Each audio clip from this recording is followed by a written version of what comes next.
Daquelas pessoas que podem suceder ou herdar, aqueles que são legitimados a receber os bens que o falecido veio a deixar.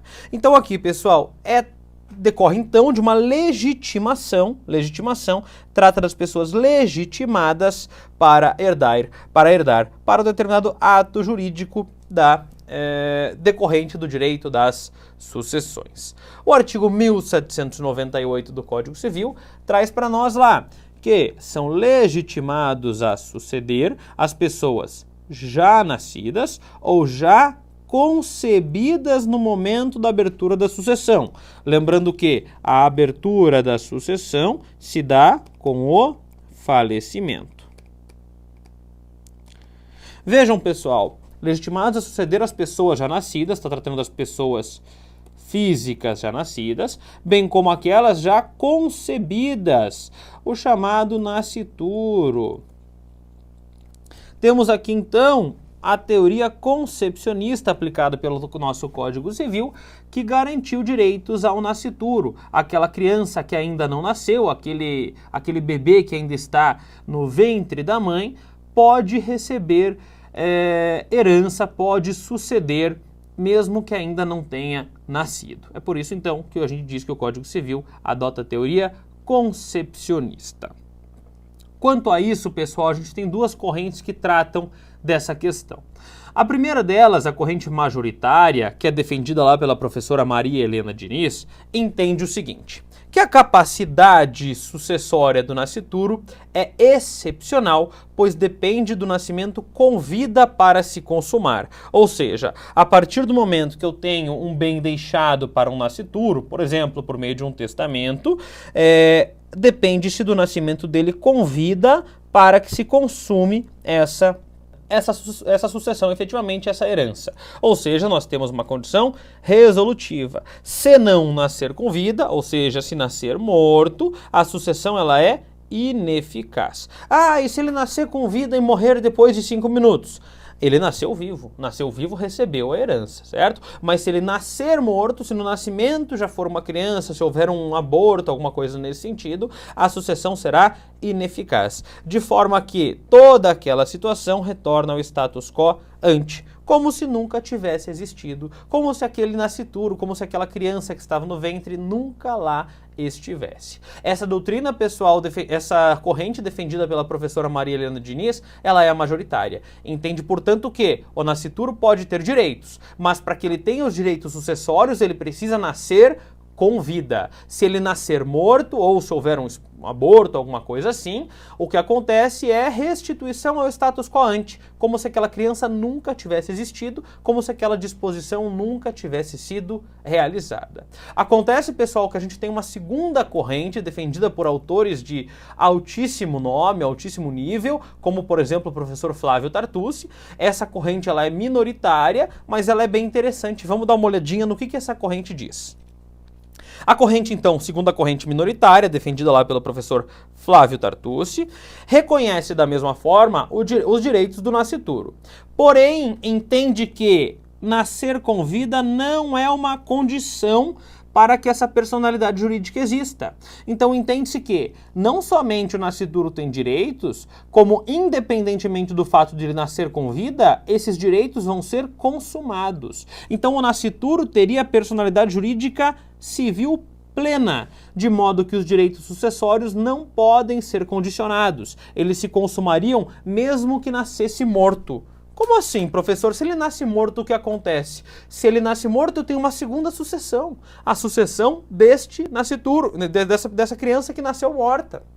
Então vejam lá, para a segunda corrente que é minoritária, a mãe lá está grávida do seu filho, foi deixado lá um valor, lá um dinheiro, em testamento, vamos supor, para aquela criança, para aquele nascituro. Aquele nascituro, infelizmente, não nasceu com vida ou sofreu um aborto, mas reconhece-se aqueles direitos daquele nascituro, reconhecem-se os direitos, de modo que é eficaz o recebimento da herança por aquele nascituro, porém, a partir do momento que ele nasceu morto, a partir desse momento abre-se a sucessão dessa criança, desse natimorto, então. E aí os seus herdeiros, normalmente os pais, né, pessoal, herdariam o dinheiro enfim, a herança, a sucessão que essa criança teria herdado anteriormente. Então vejam que interessante. Para a primeira corrente, o nascituro tem direitos, só que ele tem que nascer com vida para esses direitos se valerem.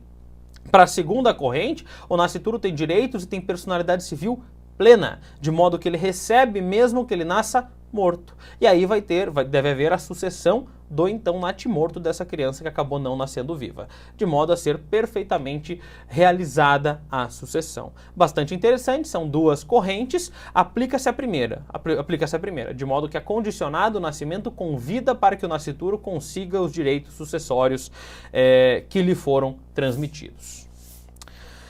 Bom, pessoal, lá no artigo 1799, a gente tem a legitimidade para a sucessão testamentária, ou seja, para quem eu posso testar os bens que eu vou deixar após o meu falecimento. Diz lá, pessoal, 1799, é possível deixar os bens para os filhos ainda não concebidos. Pessoal, aqui eu não tenho nem nascituro, aqui eu tenho uma expectativa de direito, eu tenho uma chamada prole eventual, crianças que podem vir a ser concebidas um dia. Quando? Vamos ver, pode ser daqui a alguns anos, então é possível até estabelecer essa situação quanto aos prazos. Então, a prole eventual é aquela criança que sequer foi concebida ainda. É possível deixar um testamento para os filhos que a minha irmã vai ter um dia? Sim, é possível. Então eu posso deixar no meu testamento que, se minha irmã tiver filhos um dia, esses filhos vão receber os meus bens. Nossa, professor, mas como que isso funciona? Isso funciona nos termos do artigo 1800, vejam ali, pessoal. Nesses casos, os bens da herança serão confiados após liquidação ou partilha a curador nomeado pelo juiz. Então, enquanto aquela criança para quem eu deixei os bens não nascer, um curador vai cuidar desses bens para aquela criança, certo? Então, é perfeitamente possível deixar para a chamada prole eventual, uma criança que ainda sequer foi concebida.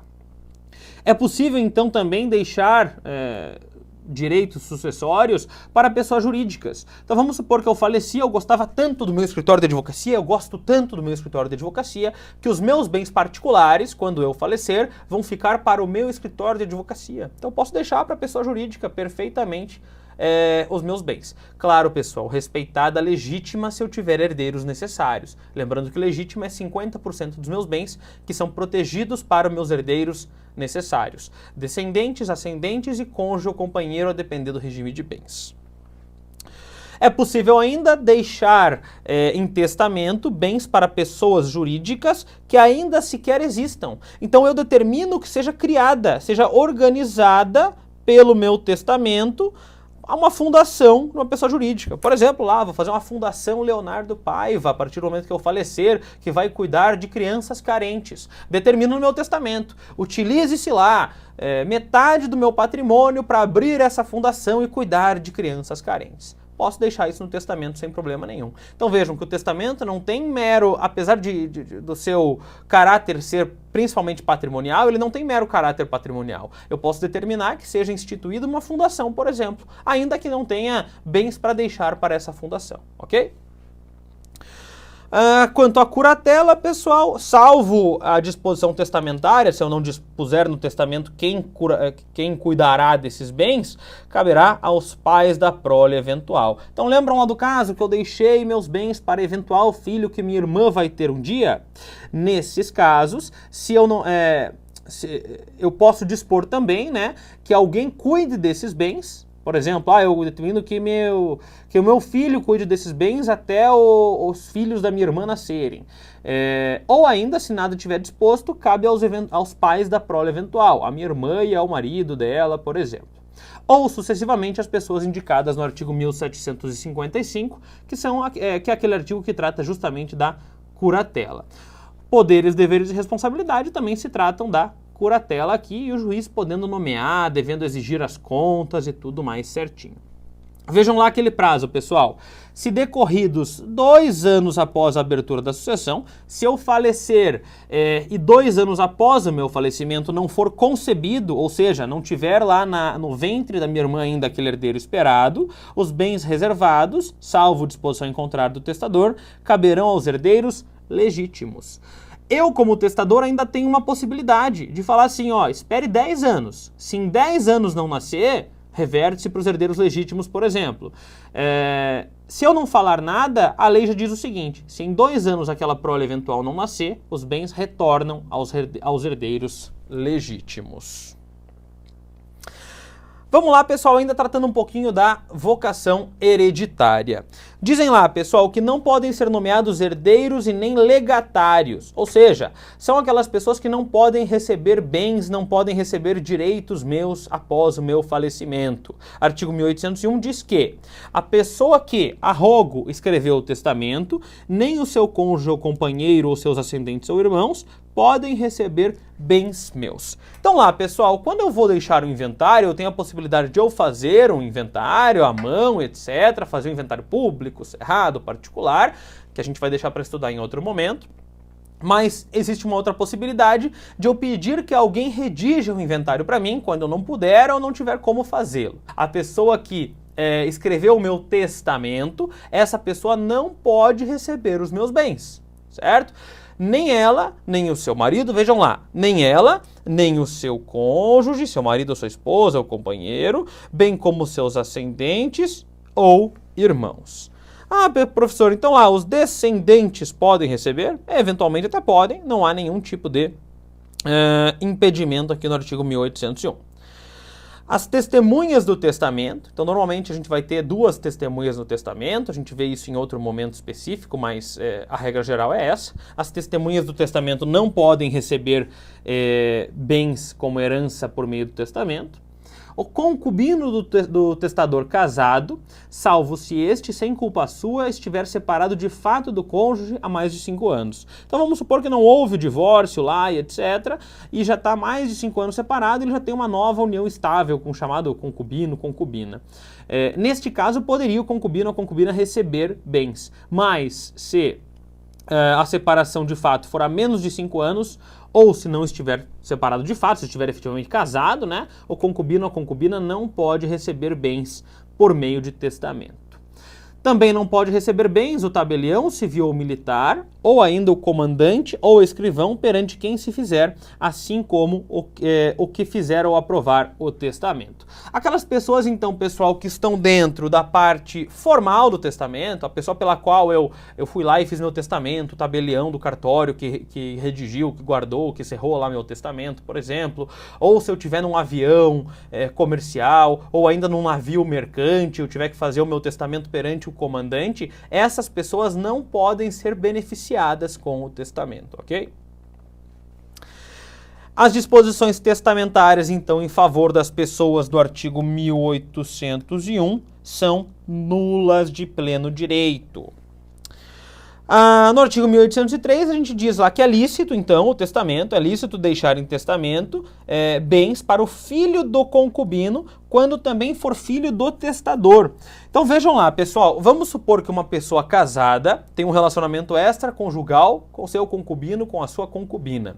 A gente já viu ali que, em princípio, não se pode deixar bens para o concubino ou a concubina, a não ser que haja uma separação de fato, sem culpa sua, por mais de 5 anos.